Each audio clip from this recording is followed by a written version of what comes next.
नमस्कार, ABP news में आपका स्वागत है। आज मैं आपको एक ऐसे समाज सेवी और कांग्रेस पार्टी के वरिष्ठ नेता की तस्वीर दिखाने जा रही हूं जो किसी परिचय के मोहताज नहीं। कांग्रेस पार्टी के वरिष्ठ नेता जिला अध्यक्ष आदेश भारद्वाज जी, वार्ड नंबर 6 बुराड़ी विधानसभा, जिन्होंने कांग्रेस पार्टी के लिए अपना तन मन धन सब कुछ लगा दिया है। वह लगातार जनता की सेवा के लिए सदैव तैयार रहते हैं। विधानसभा के अंदर एक मिसाल कायम है, लगातार दिन रात जनता की सेवा करते हैं। जनता के बीच में रहकर उनके दुख दर्द को समझकर निस्वार्थ भाव से कार्य करते हैं। आप देख रहे हैं एबीपी न्यूज़, शाहिद वसीम खान के साथ, नई दिल्ली।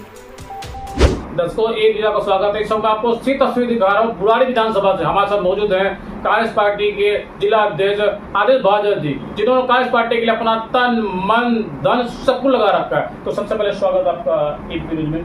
बहुत बहुत धन्यवाद आपको। आज हम बात करेंगे दिल्ली की। दिल्ली में हर महिला को जब विधानसभा का चुनाव हुआ था, भारतीय जनता पार्टी की तरफ से वादा किया जा रहा था हर महिला को 25 रुपये दिए जाएंगे, होली और दिवाली पर एक सिलेंडर फ्री दिए जाएंगे। लेकिन 6 महीने हो गए, ना तो सिलेंडर मिला, ना तो 25 रुपये महिलाओं को मिला। देखिए, बिल्कुल आपने सही कहा। आदरणीय प्रधानमंत्री जी ने दिल्ली के अंदर चुनाव से पूर्व जब वो अपना संबोधन कर रहे थे दिल्ली के लोगों को, तो उन्होंने कहा था कि मैं दिल्ली की सभी बहनों को कहना चाहता हूं कि 8 मार्च महिला दिवस के रूप में मनाया जाता है और सभी दिल्ली की मेरी बहनें अपने अकाउंट के साथ अपने मोबाइल को लिंक करा लें और 8 मार्च को सबके अकाउंट में 2500 रुपये आएंगे। लेकिन सच्चाई ये है कि भारतीय जनता पार्टी की करनी और कथनी में अंतर है, और जो भारतीय जनता पार्टी के बारे में मेरे साथ के साथी या हमारे जो पहले लोग थे उनका ये आंकलन था कि बीजेपी की करनी और कथनी में अंतर है। लेकिन पिछले कुछ समय से जो नौजवान हैं वो कहीं ना कहीं भटके हुए थे। लेकिन प्रधानमंत्री जी इस तरह की बातें सुनने के बाद उनको भी अपने बुजुर्गों की, पूर्वजों की बातें याद आती हैं कि सालों साल अगर हमारे बुजुर्गों ने, मेरे बाबा ने, मेरे पापा ने, मेरे दादा ने बीजेपी को नहीं चुना तो क्या वो कारण थे। आज ये नौजवानों के मनों में सवाल हैं और उन सवालों का जवाब प्रधानमंत्री जी की इन बातों से मिलता है कि जिस तरह से उन्होंने महिलाओं के साथ ये इतना बड़ा छल किया, जिस तरह से उन्होंने कहा कि होली और दिवाली पे एक गैस का सिलेंडर मुफ्त मिलेगा और तो बाकी 500 रुपये का मिलेगा। वही एक वादा उन्होंने पूरा नहीं किया, किसी राज्य में नहीं दिया। उन्होंने कहा कि 300 यूनिट बिजली फ्री मिलेगी, लेकिन 1 यूनिट बिजली फ्री नहीं मिल रही जो है, उल्टा बिजली पहले से 9 से 14% का रेट बढ़ गया है। तो ये जो चीज़ें हैं अब लोगों को कहीं ना कहीं समझ में आती है। जब हम लोग केंद्र सरकार में थे और अजय माकन जी यूडी मिनिस्टर थे, मनमोहन सिंह जी प्रधानमंत्री थे और शीला दीक्षित जी मुख्यमंत्री थी, तो हमने गरीबों के लिए एक स्कीम बनाई थी। इस स्कीम में हम गरीबों के लिए किस तरह से उनको एकोमोडेट कर सकते हैं, किस तरह से उनके जीवन में सुधार ला सकते हैं। तो हमने जहां झुकी वहीं मकान या उसके 4-5 किलोमीटर सराउंडिंग एरिया में उनको मकान बना के देंगे। उसके अंदर हमने ये मकान दिल्ली के अंदर 47,742 मकान, जो कि 7,200 तो हमारे अध्यक्ष देवेंद्र यादव जी की विधानसभा बिल्कुल हमारे साथ में लगती है स्वरूप नगर में, वहाँ पे बने हुए हैं। और दिल्ली के अलग अलग कोनों में 47,742 मकान हमने बना के छोड़ रखे। लेकिन ये मकान उन गरीबों जी और कांग्रेस की सरकार ने बनाए थे। एक भी मकान केजरीवाल जी ने और बीजेपी की सरकार ने उनको नहीं दिया, उल्टा वो खंडर हो गए। तो इन तमाम चीज़ों से ये आभास हो जाता है कि ये जिन लोगों के लिए चीज़ें हम बनाते हैं उन लोगों को भी वो चीज़ें नहीं दे पा रहे थे। तो ये इनकी करनी और कथनी का अंतर है। आदेश भारद्वाज जी, मैं आपको कुछ खास बातों पर चर्चा करूंगा। सबसे पहला मेरा सवाल, भारतीय जनता पार्टी ने अपने चुनाव वादे में कहा था जहां झुग्गी वही मकान, लेकिन आज वो दिल्ली के अंदर जहां झुग्गी वही मैदान होगा। तो मैं यही आपको बताना चाहता हूँ ना कि श्रीमती इंदिरा गांधी जी ने इमरजेंसी के समय पे हमने दिल्ली के अंदर लगभग 47 जेजे कॉलोनी बसाई थी। जहांगीरपुरी, सुल्तानपुरी, मंगोलपुरी, नंदनगरी, त्रिलोकपुरी, मतलब इतनी कॉलोनियां बसाई थी जब तो देश गरीब था। लेकिन अगर कोई गरीबों की चिंता करता था तो उसका नाम था कांग्रेस पार्टी, उसका नाम था इंदिरा गांधी, कि हमने लोगों को झुग्गी झोपड़ियों से निकाल के और जहांगीरपुरी जैसी और दिल्ली के अंदर तमाम कॉलोनियां बसाई और इन सब लोगों को फ्री वहां पे रखा, लेकिन हमने कभी उसको फ्री नहीं कहा। आदेश भाजी, मैं आपसे कुछ खास बातों पर चर्चा करूंगा। दिल्ली में 11 साल से आम आदमी पार्टी की पूर्ण बहुमत की सरकार थी। आम आदमी पार्टी ने कहा था कि हम दिल्ली जनता के लिए काम करेंगे, गरीब जनता के लिए काम करेंगे, लेकिन दिल्ली की आम आदमी पार्टी ना तो 11 साल के अंदर जो शीला सरकार ने काम किया था उसकी रिपेयर तक नहीं हो सकी। देखिए, सच्चाई ये है कि केजरीवाल जी जो है बहुत बड़ी बड़ी बातें करते थे। जो उन्होंने कहा कि हम 200 यूनिट बिजली फ्री देंगे, लेकिन एक वर्ग के लिए हम तो पहले से ये काम करते आ रहे थे। जो झुग्गी झोपड़ियाँ थी वहाँ पे सिंगल फेस यूनिट था और उनको 100 यूनिट तक का कोई बिल नहीं देना पड़ता था, ये हमने करके रखा था। और अगर किसी को 200 यूनिट बिल आता था तो ₹1.20 यूनिट का रेट होता था, और अगर 240 रुपये उसको देना पड़ता था। तो ये तमाम चीजें हमने की। जैसे ही हमने बिजली का सुधार किया, और बिजली के अंदर इतना बड़ा सुधार हमने किया कि बिजली के अंदर दिल्ली के अंदर 34% पैसा कलेक्शन होता था और 66% चोरी थी। जैसे हमारी सरकार आई, हमने चोरी को भी कंट्रोल किया, और कंट्रोल करके ये था कि जब 34 की बजाय लगभग 96 लोगों से पैसा आना शुरू हो गया तो ये बिजली और सस्ती होगी। लेकिन केजरीवाल जी ने वो जो बिजली सस्ती होनी थी उसका फायदा बिजली कंपनियों को दिया, जो ऑडिट कराने की बात करते थे। कभी ऑडिट की बात नहीं की जो सरकार में आ गई। तो जो हमारी स्कीम थी कि लोगों को बिजली और सस्ती मुहैया होगी, जो हम ₹1.20 में देते थे, आज वो ₹6-7 यूनिट पे पड़ रहा है। और अगर कॉमर्शियल की बात करें तो 9-10 रुपए से शुरू हो जाता है। तो ये उल्टा इन्होंने जो है दिल्ली के लोगों को ठगा, गुमराह किया। दिल्ली के अंदर जितने स्कूल हैं, हमने स्कूल बनाए, हमने बिल्डिंगें बनाई, हमने टीचर्स लगाए, हमने एक RTI किसी ने लगाई थी 2015 में कि दिल्ली के अंदर कितने स्कूल टेंटों में लगते हैं। RTI में जवाब है कि एक भी स्कूल दिल्ली में टेंटों में नहीं लगता। सब हमने बिल्डिंगें बनाई, लेकिन हमने फ्री रखा और कभी फ्री नहीं कहा। जितने दिल्ली में हॉस्पिटल हैं हमने बनाए, हमने डॉक्टर लगाए, हमने इंफ्रास्ट्रक्चर तैयार किया, और लेकिन कभी हमने फ्री नहीं कहा। क्यों नहीं कहा? क्योंकि भगवान श्री कृष्ण ने गीता में कहा कि जो व्यक्ति इस पृथ्वी पे जन्म लेगा वो कर्म करेगा, और जब वो कर्म करेगा उससे जो फल मिलेगा उससे अपने परिवार का पालन पोषण करेगा और उसका कुछ हिस्सा दान भी करेगा। और जो दान करेगा उसकी विधि भी हमारे शास्त्रों में लिखी है। दान करेगा तो कैसे करेगा? एक हाथ से दान करे, दूसरे हाथ को पता भी ना चले, ये हमारे शास्त्रों में लिखा है। अगर उसका अनुसरण किसी ने किया तो उसका अनुसरण कांग्रेस पार्टी ने किया। ये मैं आपको इसलिए कहना चाहता हूँ कि हमारे स्कूल फ्री रखे, हमने बनाए, हमने फ्री रखे, हॉस्पिटल हमने बनाए, फ्री रखे, लेकिन हमारे फ्री को हमने कभी फ्री कहा ही नहीं। और केजरीवाल जो है उसने हमारे फ्री को अपना फ्री बता दिया और लोगों को गुमराह कर दिया। तो अगर भगवान श्री कृष्ण की बताई हुई बात गीता में जो लिखा उसका अनुसरण किया तो कांग्रेस पार्टी ने किया। ये मैं आपको बताना चाहता हूँ। आदेश भाजी, मैं आपसे पहला और आखिरी सवाल, दिल्ली की जनता अपने आप को वोट देने के बावजूद भी अपने आप को ठगा महसूस कर रही है, क्या कुछ कहना चाहेंगे? और मेरा एक सवाल साथ साथ ही और है, दिल्ली जनता कह रही जब कांग्रेस पार्टी की सरकार हुआ करती, दिल्ली के लिए बल्कि पूरे हिंदुस्तान में हुआ करती थी, तो सिलेंडर 350 और 400 रुपये हुआ करता था, लेकिन आज सिलेंडर 850 रुपये का। भारतीय जनता पार्टी ने चुनाव में वादा किया था कि चुनाव में के बाद जो सिलेंडर सस्ते हो जाएंगे, लेकिन चुनाव खत्म होते ही अगले दिन चुनाव में के बाद जो है सिलेंडर महंगा हो गया 50 रुपये। क्या कुछ कहना चाहेंगे? देखिए, बीजेपी के चरित्र को लोगों ने पहचान लिया है, और बीजेपी सिर्फ 2-3 घरानों के लिए काम करती है। वो नीति तय करते हैं और वो नीति देश में लागू हो जाती है। लेकिन देश का दुर्भाग्य, और मैं कम से कम आपको तो बधाई देना चाहता हूँ कि आप जैसे मीडिया के पत्रकार साथी, भले ही आपकी रीच उतनी बड़ी नहीं होती, लेकिन आप कम से कम लोगों का दर्द, लोगों की तकलीफ, अन्यथा जो मीडिया का बहुत बड़ा वर्ग है वो सरकार का भोंकू बन गया और उन्होंने अपने पत्रकारिता के धर्म को छोड़ दिया है। पत्रकारिता ये नहीं है कि सरकार के भोंकू बन जाए, पत्रकारिता ये होती है कि जो सरकार छिपाती है वो पत्रकार दिखाते हैं। ये देश का दुर्भाग्य है, और इसी के कारण जो है कहीं ना कहीं जो देश का सच है, जो देश की तकलीफें हैं, वो लोगों के सामने नहीं आ रही।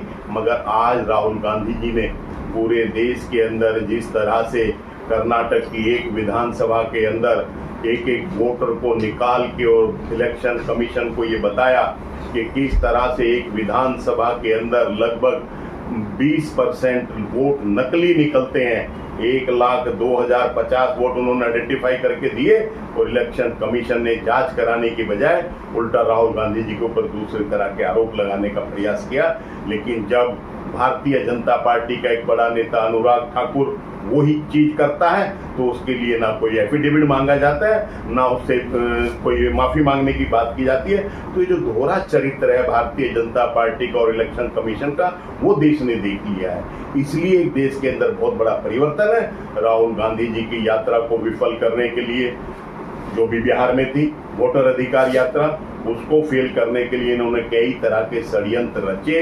इन्हीं की पार्टी का एक व्यक्ति जाके राहुल गांधी जी जब वहां से निकल जाते हैं उस मंच के ऊपर खड़ा होके आदरणीय प्रधानमंत्री जी की माता के लिए शब्द बोलता है, मैं उसकी निंदा करता हूं। लेकिन इस तरह का छल कपट की राजनीति जो भारतीय जनता पार्टी अपने लोगों से अपने लिए कराती है, उसका विरोध भी करता हूं, उसकी निंदा भी करता हूं। हम मुद्दों की लड़ाई लड़े, लोगों की लड़ाई लड़ गए, लेकिन इस तरह से छल कपट से जो है कहीं ना कहीं लोगों को गुमराह करने का प्रयास ना करें। आज वो लोग इस गुमराह करने के प्रयास को समझ चुके हैं। अनिल भार्गव जी, आप उस वक्त मौजूद थे जिस वक्त राहुल गांधी जी को वहाँ पे यात्रा निकली, तो आप मौजूद थे। आप कह रहे हैं कि भारतीय जनता पार्टी का ही कार्यकर्ता वहाँ पे गाली दिया, जैसा आप बता रहे हैं। मैं हमारे बीच में हमारे रमेश सब्बरवाल जी भी वरिष्ठ नेता हैं, राज्य मंत्री के रूप में उन्होंने दिल्ली टूरिज्म के चेयरमैन रहे, वो भी हैं। इत्तेफाक से ये भी वहाँ पे थे उस टाइम पे बिहार में जो है, और मैं भी वहां पे था जहां पे ये घटना घटी। राहुल गांधी जी अपना भाषण करके जा चुके थे, यात्रा वहां से आगे निकल चुकी थी।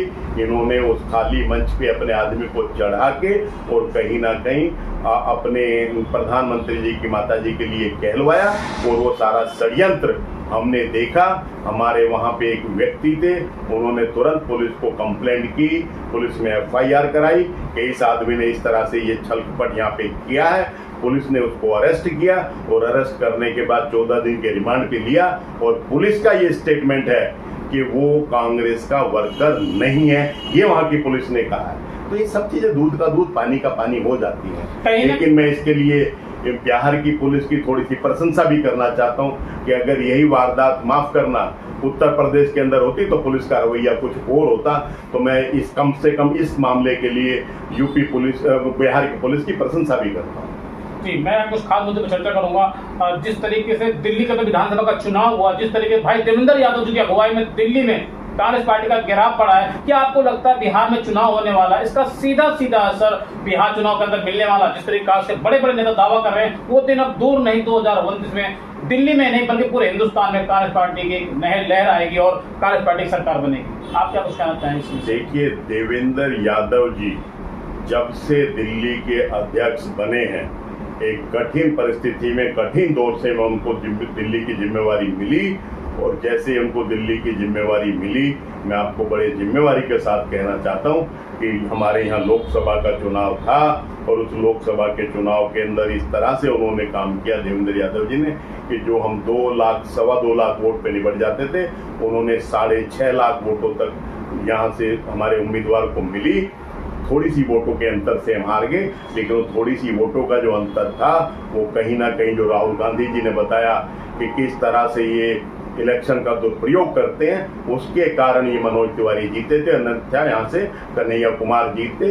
ये मैं आपको सच बता देना चाहता हूँ। दूसरा, संगठन सर्जन देवेंद्र यादव जी ने कार्यक्रम रखा है, पूरे भारत में उसका काम कर रहे हैं उसके ऊपर, लेकिन दिल्ली उन राज्यों में से है जिसमें हम देवेंद्र यादव जी के नेतृत्व में सबसे ज्यादा और सबसे आगे हैं उस कार्यक्रम के अंदर। देवेंद्र यादव जी ने अभी दिल्ली के अंदर सारे ब्लॉक अध्यक्षों की नियुक्ति की है। उसके बाद हमारे मंडल हैं, सब मंडल अध्यक्षों की भी नियुक्ति कर चुके हैं, और मैं बड़े गर्व के साथ कहना चाहता हूं कि मंडलों के बाद जो सेक्टर हैं, उन सब सेक्टरों तक भी देवेंद्र यादव जी अपने संगठन को ले जा चुके हैं, और आने वाले 1 महीने के अंदर मैं ये बात कह सकता हूँ, देवेंद्र यादव जी ने हमें टारगेट दिया है कि हर पोलिंग बूथ के ऊपर हमारी कमेटी बनी होगी। तो ये इतना बड़ा काम है जो हम आज तक नहीं कर पाए। देवेंद्र यादव जी ने पिछले लगभग 1 साल से ज़्यादा थोड़ा समय हो गया है, लेकिन हमें इतना मजबूत कर दिया है संगठन के रूप में कि जिसका कोई जोड़ नहीं है। मैं अपने चैनल के माध्यम से पिछले 3-4 दिन से मैं बुराड़ी विधानसभा के अंदर लगातार सर्वे कर रहा हूँ। लगातार कांग्रेस पार्टी के बड़े बड़े नेताओं को हमने इंटरव्यू कर लिया। अगर हम बात करें तो आम आदमी पार्टी के, बीजेपी के बहुत सारे नेताओं को हमने इंटरव्यू किया, लेकिन बुराड़ी विधानसभा के अंदर आपकी एक मिसाल कायम है। किस तरह से जनता के दिल में अपनी जगह बनाए? जनता के दिल में जगह बनती है काम करने से। दिल्ली के अंदर 1672 अनऑथराइज्ड कॉलोनी थी, बुराड़ी उनमें से एक हिस्सा है जहां 100 से ज्यादा कॉलोनियां हैं। हमने सभी कॉलोनियों को चिन्हित करके उनको श्रीमती सोनिया गांधी जी के द्वारा जो है प्रोविजनल सर्टिफिकेट दिए। हम इन कॉलोनियों को पास करने जा रहे थे और उस पैटर्न पे करने जा रहे थे जिस पैटर्न पे श्रीमती इंदिरा गांधी जी ने 1977 में और 1983 के अंदर दिल्ली के अंदर कॉलोनियों को पास किया, हिंदुस्तान में कॉलोनियों को पास किया। एक व्यक्ति को एक पैसे का खर्चा नहीं करना पड़ा और वो पूरी तरह से कॉलोनी पास होगी। लेकिन आज कॉलोनी को पास कराना चाहता है तो पहले उसको जाके डीडीए में अपनी रजिस्ट्री करानी पड़ेगी, दुनिया भर के कागज अपलोड कराने पड़ेंगे और उसके बावजूद लाखों रुपए खर्च करने पड़ते हैं और वो काम उसका हो नहीं पाता। लाख हजारों रुपया रिश्वत के रूप में देना पड़ता है। तो जो इंदिरा गांधी जी ने किया और कांग्रेस ने एक मॉडल तय किया, आज भारतीय जनता पार्टी उस रास्ते पर ना चल के जितने का व्यक्ति ने प्लॉट नहीं खरीदा उससे ज्यादा पैसे आज मोदी जी रजिस्ट्री में लगवाते हैं और लोगों के काम नहीं हो पाते। ये लुटेरी सरकार है, ये लोगों से सिर्फ लूटने के लिए काम करती है।